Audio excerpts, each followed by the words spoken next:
কথাই শুনছে না।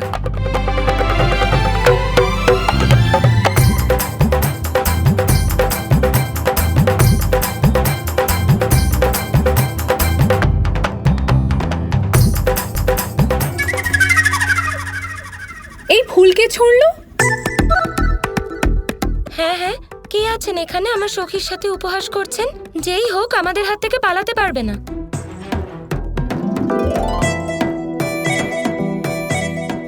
সখীগণ, খোঁজো তো ওকে। তাহলে তুমি এখানে লুকিয়ে আছো? এক্ষুনি মজা দেখাচ্ছি।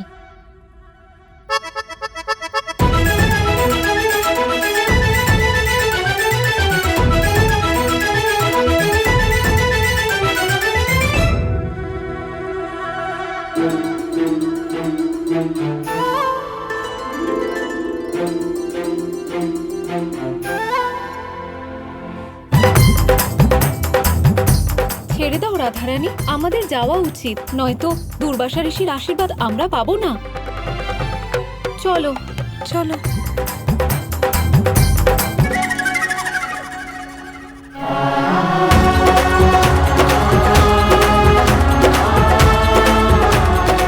ওই দিন আমায় ঋষিগণকে ফল পরিবেশন করতে দিলে না, আজ আশীর্বাদ লাভ করতে দিচ্ছ না। এ কেমন গিট পরিয়ে দিলে, খুলতেই পারছি না। কৃষ্ণ, কি কি হচ্ছে এসব? আসলে এটা হলো প্রেমের গাঁটছড়া। যদি তাড়াতাড়ি খোলার চেষ্টা করো খুলতেই পারবে না, ক্লান্ত হয়ে পড়বে। কিন্তু যদি এই গিঁটটাই ভালোবেসে খুলতে চেষ্টা করো তাহলে অবশ্যই খুলবে। কৃষ্ণ, এই মুহূর্তে তুমি উপহাস করছো? যেতে দাও আমায়। না না না না রাধা, শোনো আমার কথা শোনো। আরে তুমি কোথায় যাচ্ছ? থাকো না এখানে। কেন যাব না? ওদিকে সখীদের সাথে রওনা দিয়েছিলাম। যদি আমায় খুঁজে না পায় তাহলে কি বলবে ওরা? সরো, যেতে দাও আমায়। আমি বলবো ওরা কি ভাববে? কিছুই নয়, ওরা বুঝতে পেরে যাবে যে তুমি আমার সাথে আছো আর তাতে কোনো সমস্যাই হবে না। কৃষ্ণ, ওদিকে সকল ঋষিগণ সভাতে উপস্থিত, আর তুমি এই সময়টাই পেলে প্রেম করার জন্য? নাও সরো, যেতে দাও আমায়। তুমি এখানে থাকো, আমি যাচ্ছি। এমনিতে আমি তোমার জন্য অদ্ভুত কিছু করতে চলেছিলাম, কিন্তু তুমি তো সভাতে যেতে চাইছো। ঠিক আছে, যাও।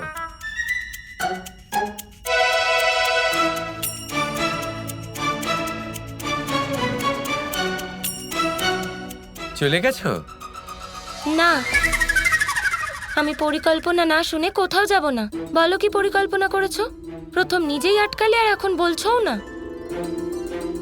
আমি জানতাম আমার পরিকল্পনা শোনার জন্য তুমি সবকিছু ভুলে যেতে পারো। কারণ এটাই আমার প্রেমের বন্ধন। তোমার কাছে এটা প্রেমের বন্ধন হতে পারে, কিন্তু আমার মনে হয় এটা তোমার বিশেষত্ব। আর আমার প্রেমিকের বিশেষত্ব কোথায় সেটা আমি খুব ভালো করে জানি। হ্যাঁ, কৃষ্ণের থেকে বেশি ভালো রাধাকে আর কে বুঝতে পারে? নাও এবার বলো, কি পরিকল্পনা করেছো? এতক্ষণে তো সকল ঋষিগণের সাথে সাথে ঋষি দুর্বাসারও এখানে চলে আসার কথা। তাহলে এখনো ওনাদের না আসার কারণটা কি? ঋষি দুর্বাসার আশীর্বাদ না পেলে আমরা এখান থেকে ফিরবো না দাদা, কিছু একটা করুন। আমাকে নিজে ঋষিগণের সামনে উপস্থিত হয়ে ওনাদের এখানে না আসার কারণটা জেনে আসতে হবে।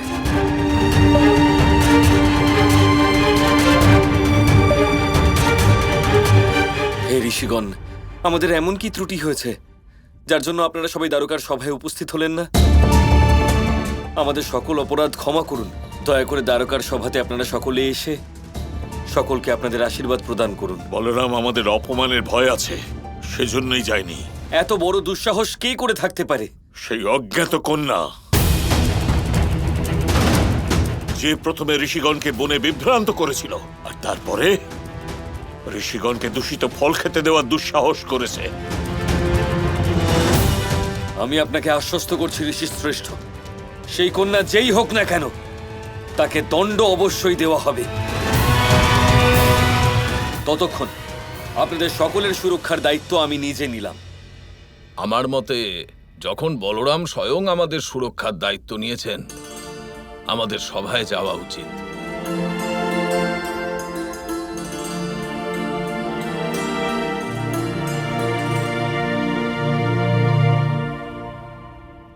সমস্ত দ্বারকা নগরীতে একমাত্র শাম্বই আছে যে এত বড় দুঃসাহস করতে পারে। নিশ্চয়ই ওই মূর্খ খুব বড় একটা ষড়যন্ত্র রচনা করছে।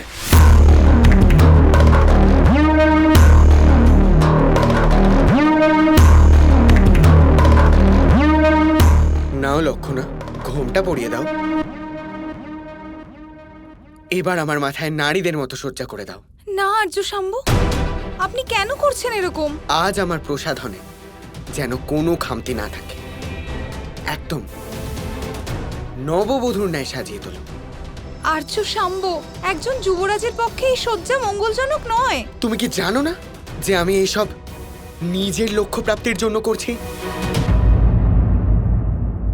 আর তাছাড়াও আজ এই শেষবার আমাকে মেয়েদের মতন আমার মাথায় সজ্জা করতে হবে, আর তারপরে আমার মাথায় থাকবে দ্বারকার রাজ তিলক। চলো লক্ষণা, অনেক হয়েছে কথা, এবার আমার প্রসাধন সম্পূর্ণ করো।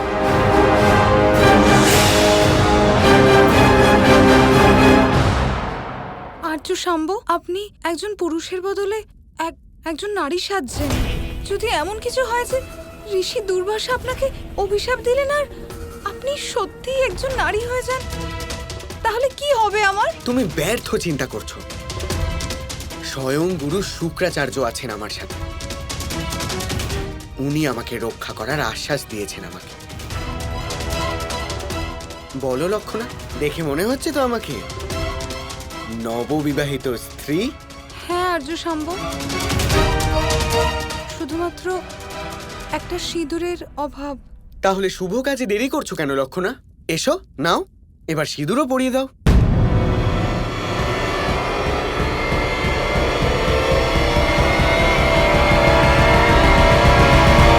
না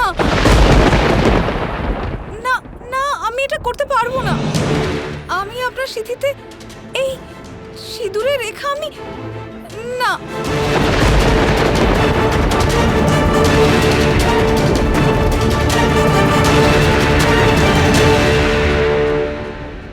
বাবাকে পরাজিত করার জন্য তো আমাকে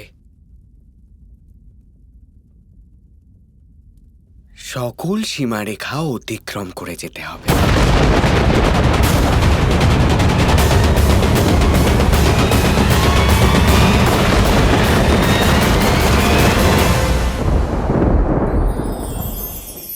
এই সংসারে সবাই বলেন আমি অর্জুনের মতো হয়ে উঠতে চাই। সবাই চায় যে তারাও যেন অর্জুনের মতো গান্ডীব লাভ করে। তারাও চায় যে তাদেরকেও মহাদেব এসে পশুপতি অস্ত্র দান করবেন।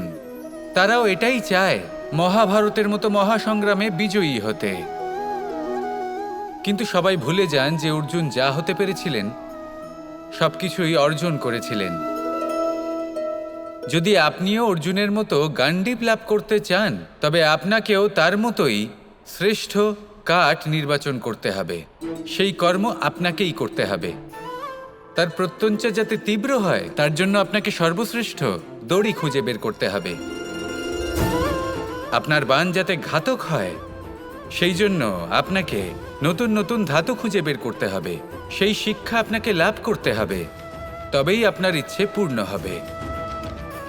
অর্জুন হওয়া বড়ই সরল যদি আপনি কিভাবে অর্জন করতে হয় তা জানেন।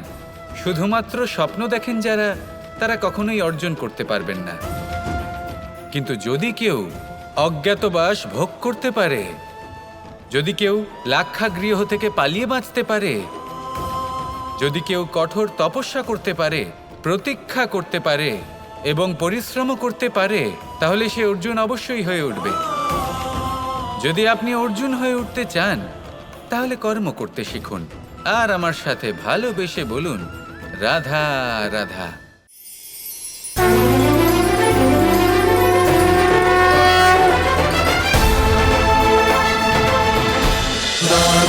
Krishna Krishna Krishna Krishna